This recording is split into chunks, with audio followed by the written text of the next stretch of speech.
Ensina-me a fazer a tua vontade, pois és o meu Deus, o teu espírito é bom, guie-me por terra plana. Salmo 143, versículo 10. Certamente você já recebeu uma corrente pela internet. Frases, textos, e até mesmo vídeos com mensagens de motivação, geradoras de confiança, e até mesmo ludibriantes. Antes mesmo da internet vir e se popularizar, já havia essas coisas com livretos especialmente para você, com caixinhas cheias de fichinhas, com salmos para você tirar um, e na sorte ver o que diria para você. Mas nessa época, apenas pessoas mais esotéricas ou sincretistas e desviados da igreja davam atenção a tais coisas. Os que estavam na igreja, muito embora vir a tentação de dar uma olhadinha, lutavam contra o ímpeto, pois sabiam que não passava de superstição. Sabiam. Hoje, não sabem mais. Mas, como sabiam? Porque lhes era ensinado. O ensino cristão tem deixado a desejar em quase todos os aspectos, e as igrejas o têm deixado em detrimento aos artifícios e subterfúgios dos quais o mundo se utiliza, estratégias de marketing e propaganda que nada têm a ver com o ensino. Aos poucos, uma perícope toda da Bíblia é reduzida a 1 ou 2 versículos, com o contexto daquele que apresenta a intenção. A intenção por trás do versículo é outra, e bem diferente do que o texto e o contexto trariam. Assim, você chama a atenção com curas, profecias, promessa de prosperidade, um círculo virtuoso, e um grupo a se agregar e encaixar, com a desculpa de que quando a pessoa vier, aí então ela vai ouvir o ensinamento. Sob um primeiro olhar, já se constata que a premissa está equivocada. Mas ainda assim, se aqueles atraídos obtivessem acesso ao ensino verdadeiro, de forma substancial, poderíamos dizer que deu certo, embora o caminho torto. Mas, o que se encontra? Confissões positivistas, rodas, canela de fogo, varão que marcha, profecias que tilintam os ouvidos, palavras de determinação, batuques e vestimentas mais ao estilo de seitas.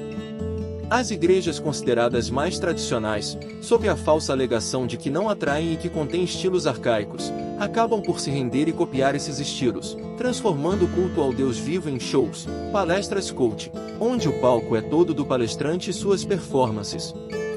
Culto temático de louvor, de jovens, de mulheres, de empresários, culto dos doentes, e etc. Como uma igreja tradicional poderia cair em tamanha arapuca? Falta de ensino, é claro. Nas igrejas protestantes isso é comum e natural, pois a Bíblia não é um livro a ser compreendido, e sim, um livro a ser interpretado, cada um à sua maneira. Igrejas aqui, entenda-se as não participantes da reforma, mas as revolucionárias, criadoras de teologia, práticas e dogmas próprios. Mas, na igreja tradicional, isso é preocupante, pois ela sempre primou pelo ensino, pelo aperfeiçoamento do qual Paulo nos exorta.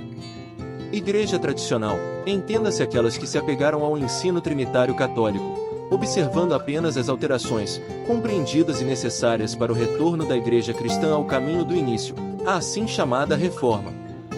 Foi-se a época que um livrinho de estudo bíblico era apenas um guia, para nos conduzir pelo caminhar dentro das Escrituras. Com o tempo, também foi-se o livrinho, e foi-se o estudo. Hoje, a modernidade nos compeliu e nos impeliu para as rodas de oração, para os shows performáticos, para danças descoordenadas e sem nexo na celebração, a prática do mais música menos palavra.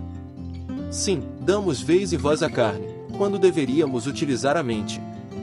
Rogo-vos, pois, irmãos, pela compaixão de Deus, que apresenteis o vosso corpo em sacrifício vivo, santo e agradável a Deus, que é o vosso culto racional.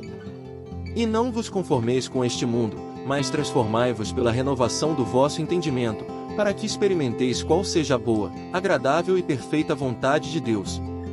Porque pela graça que me é dada, digo a cada um dentre vós que não saiba mais do que convém saber, mas que saiba com temperança, conforme a medida da fé que Deus repartiu a cada um.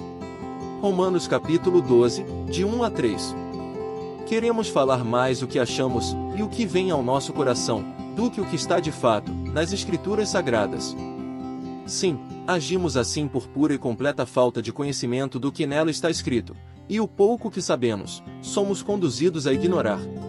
O correto ensino da palavra de Deus nos conduz, não a promessas vazias, mas a grande inicial intenção e promessa de Jeová após a queda, salvar todo aquele que crê, e conduzi-los ao lar celeste, conforme lemos em João 3, versículos 16 a 18. A salvação prometida por Jeová no Éden foi cumprida em Jesus Cristo, seu Filho unigênito e verdadeiro Deus, aquele que sem ele, nada do que foi feito se fez.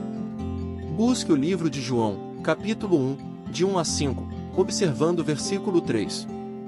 Devemos aprender e procurar estas coisas, pois todas as outras coisas nos serão acrescentadas, como diz Mateus 6, de 31 a 34, observando o versículo 33.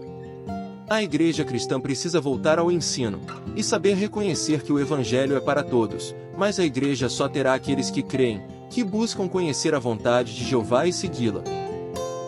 Deve aprender nas Escrituras o que importa, e orar a Deus pedindo como Salomão, por sabedoria, sabendo que não importa o que aconteça conosco ou com os nossos, devemos ter certeza das coisas que se esperam, e convicção dos fatos que não vemos, conforme está em Hebreus 11, versículo 1. Mas lemos e ouvimos, e aperfeiçoados na doutrina do celeste, testemunhamos. Observe atentamente 2 Coríntios 4, versículos 13 e 14. Toda semana é uma ótima oportunidade de você buscar conhecer mais sobre Jeová, o Deus vivo. Mas não procure uma igreja que dance, que rode, que marche ou que as canelas estejam em brasa, e nem aquelas que promovam shows de prêmios aos que vierem, e nem que apontem mais para você do que para o altar. Lembre-se sempre, Cristo é o centro do culto. Procure a igreja cristã, aquela que fala: quem nele crê, não é condenado, mas quem não crê, já está condenado, porquanto não crê no nome do unigênito Filho de Deus. João 3, versículo 18. Que admoeste. Na verdade, não há homem justo sobre a terra, que faça bem e nunca peque. Eclesiastes 7, versículo 20. Que fale do amor e da misericórdia de Jeová para conosco, que logo após ver-nos cair, nos transbordou sua graça, conforme afirma João, capítulo 3, no versículo 16. Porque Deus amou o mundo de tal maneira, que deu o seu Filho unigênito, para que todo aquele que nele crê, não pereça, mas tenha a vida eterna. Oremos conforme Jeremias 42, versículo 3. Para que o Senhor, teu Deus, nos ensine o caminho por onde havemos de andar, e aquilo que havemos de fazer. E a paz de Deus, que excede todo o entendimento, guarde vossos corações e as vossas mentes, em Cristo Jesus. Amém.